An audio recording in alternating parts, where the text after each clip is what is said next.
Some patients use their portable oxygen concentrator every day, while others prefer to reserve it just for travel. Either approach is perfectly fine, but proper storage is essential to keep your concentrator working when you need it most. The air we breathe is made up of about 78% nitrogen, 21% oxygen, and a small amount of other gases. Inside your concentrator are components called sieve beds, filled with material known as zeolite, which is sometimes referred to as medical sieve.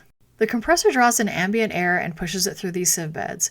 Because oxygen molecules are smaller than the nitrogen and other gas molecules, they pass through the sieve and are delivered to the patient via nasal cannula. But like any fine material, the sieve can be affected by its environment. While the sieve columns are sealed to help keep moisture out, it's important to store your concentrator with care, especially in humid conditions. Exposure to moisture or extreme temperatures can cause the sieve material to clump together, reducing its effectiveness over time. To protect your device, always store your concentrator in a clean, dry, climate-controlled area. Never leave it in the trunk of a car or store it in a garage or shed. Avoid high humidity as well as extreme heat or cold, since these conditions can both impact the sieve beds and the internal electronic components. Even if you're not using your concentrator regularly, it's important to run the machine for a few hours every couple of weeks. This circulates air through the system, keeping it dry and preventing the sieve material from settling or compacting. Routine use is also important for your batteries. Just like a car battery or a cell phone battery, concentrator batteries perform best when they're used regularly.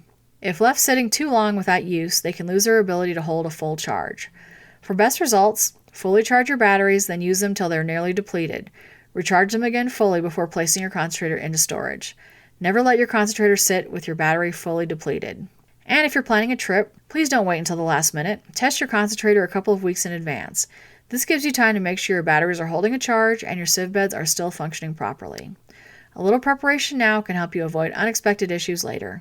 If you have any questions or need assistance, our technical support team is always here to help. Give us a call at 1-866-696-9558.